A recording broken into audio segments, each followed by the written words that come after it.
This is my good morning to all my sweet students that I miss. And I'm thinking about you, and I'm looking outside, and I'm looking at the clock, and it's about time for us to be doing our calendar and weather, and I'm missing you. And I'm missing hearing Raven say, "It's hump day." Were you thinking about that? Do you know what day it is? It's Wednesday, and yesterday was St. Patrick's Day, so I'm wearing my green just for y'all. Because I missed our party yesterday that we were going to have with all our friends from the high school. But you know what? It's going to be all right, and we will make up those parties, and we'll still have things we can do. And so I just wanted to come here. Maybe you'll get to see this, and it will make you feel like we're not so far apart, and you'll be thinking about the things that we do each day. Maybe you can do some of those things at your house. And so when we did weather, we always went outside. We didn't just look out the window, did we? So maybe pop out on your front porch or your back porch and see what the weather is doing. What does the sky look like? And think of those adjectives we use to describe the what's going on in the sky, and with the clouds, and they're puffy and fluffy, and or what is the precipitation? There's been a lot of precipitation. So I want to give you a few things to think about, and maybe a few things to do while we're apart from each other. And the main thing is I don't want you to be afraid. I don't want you to worry. I want you to enjoy this time that you have with your family, or not having to get up early in the morning and get off to school, that you can maybe lay around in your pajamas for a little bit. I finally have put on real clothes today. I've been in my gown just about every day, but you know what? It's all right. And so my advice is every now and then put on some clothes, and maybe take a shower every now and then, and wash your hair real good, and do your hygiene at lunchtime like we always do, and do something that you enjoy. Maybe there's a box of Jiffy cornbread mix in your pantry, or cupcakes, or a box cake mix, cake mix in a box, and you could read the directions and the instructions and get the ingredients out and help bake something. And think about us in the classroom week before last, where we were baking banana muffins and how good they smelled. And I want you to think about as you go through the day, like different times in the day. Would you be at recess? Would you be at lunch sitting around the table with all of us? And what would you be talking about? And when you go off to your classes and you get to see your friends, I know you're missing them, but just thinking about them and remembering, that helps a little bit when we're kind of by ourselves here. The other thing I wanted to do was, I was thinking about Friday. We were supposed to have our lesson that was about our poem that is by A. Milne, and he's the one that wrote Winnie the Pooh, the book. Now, where did it go? I found my bear that is very much like the Winnie the Pooh bear, the original Winnie the Pooh bear. And I have my quilt that we always sit under on the sofa when it's reading story time. Here's the book. Before Disney World got a hold of it, this was the book, Winnie the Pooh.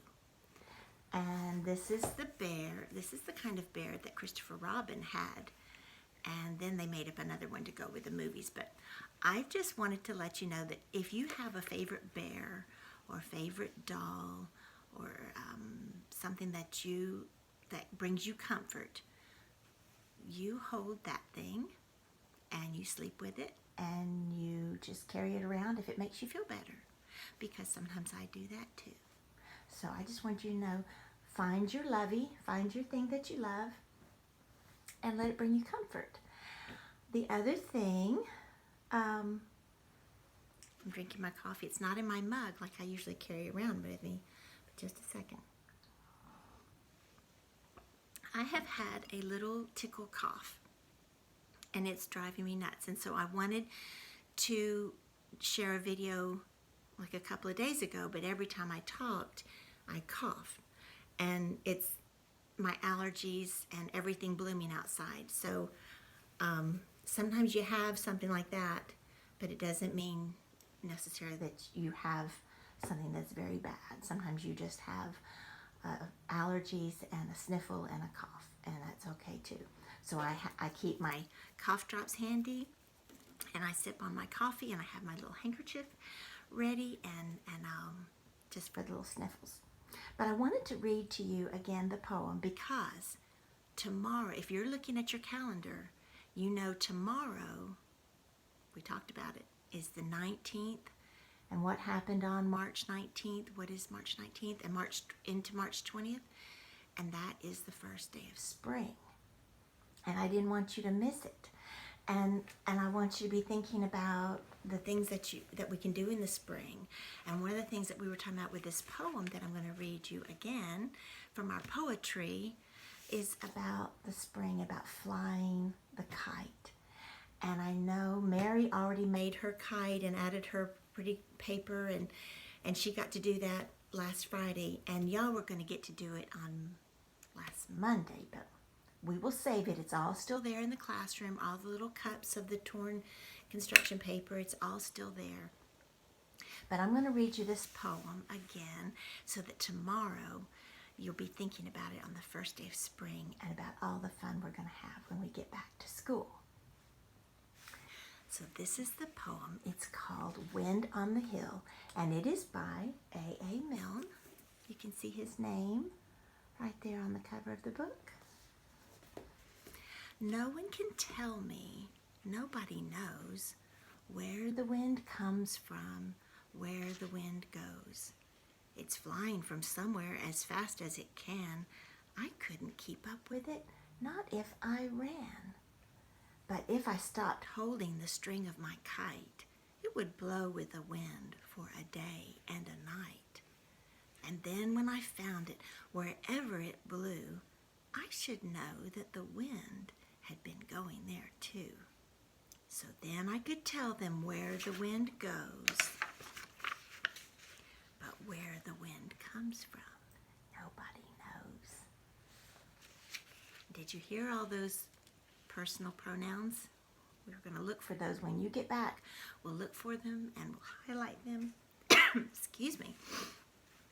And then we'll study some of the new words that were in here that we'll read it, build it, write it. That little activity we do. So we'll still do all those things when we get back to school. The other thing I want you to do is look in your house, around your house. If you have any books that you love, or a cookbook, or an encyclopedia. I don't know if we still have encyclopedias around. Find a good book, and I want you to look for those personal pronouns that we were studying, and look for descriptive words, adjectives. Your folks can help you find some of those too. But that way you're reading and you're practicing and you're remembering the things that we've talked about so we don't forget them all, because we want to remember. So I want you to do those things.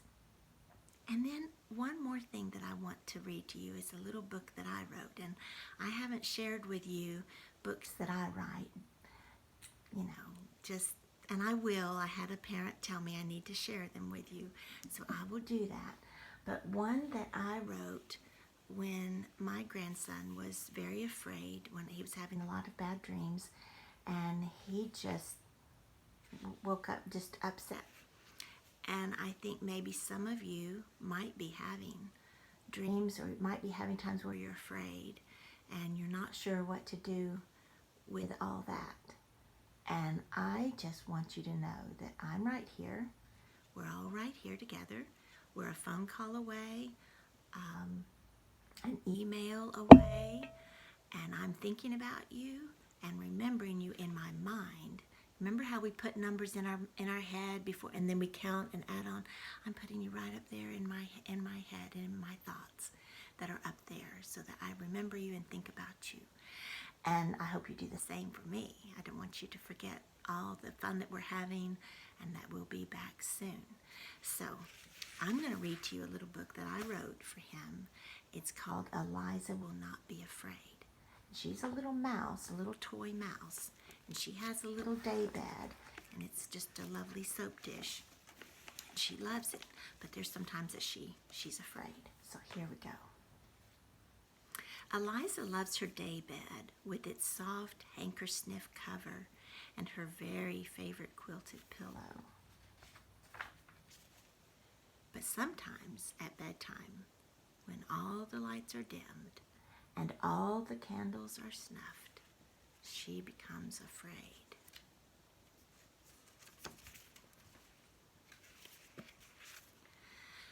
Might there be monsters in the hall closet? Or ghosts behind the shutters? Or the windows? Or alligators under her bed? Grammy has an idea. Quite a bright idea indeed. The next evening, when it is time for bed, Grammy looks at the closet door in the hall. Let's look inside. Eliza is a bit anxious as Grammy slowly opens the door. Will a monster hop out and frighten them with its loud monster roar? Grammy squeals and she reads the verse. Look. The verse says, I will lie down and sleep in peace. Eliza feels just a bit better. But she is still quite afraid. Grammy looks at the shutters on the window. She slowly pulls them open. Will a ghost float about? Oh my goodness, she cries with relief. This is the verse that she reads. When you lie down, you will not be afraid. And when you lie down, your sleep will be sweet. Eliza is feeling much better. But what about her day bed? Underneath.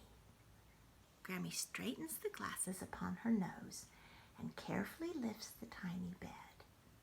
Slowly, slowly. Could an alligator be hiding there? For even a tiny one would be quite frightening to a tiny mouse. Would it snap at Grammy's nose? Oh, Eliza, she exclaims, look what I have hidden here for you. She gently unfolds a very soft, very loved-on hanky and reads the verse, stitched round its edges. He will cover you with his feathers, and under his wings you will find refuge. Grammy tucks the sweet hankersniff into the little bed and over the sleepy little mouse, and softly whispers, Eliza will not be afraid. Sweet dreams, little one. So I hope that you have sweet dreams when you go to bed tonight, and I hope that you know how much I love you and I miss you. And you know how we always say when you leave the room, love you, bye. That's what I'm going to say to you. And I will see you soon. And I hope you'll have your parents write to me, or you call me, or have your nanny let me know how you're doing. And I'll be waiting. I'm right here with the quilt and the bear and my coffee. And I love you guys.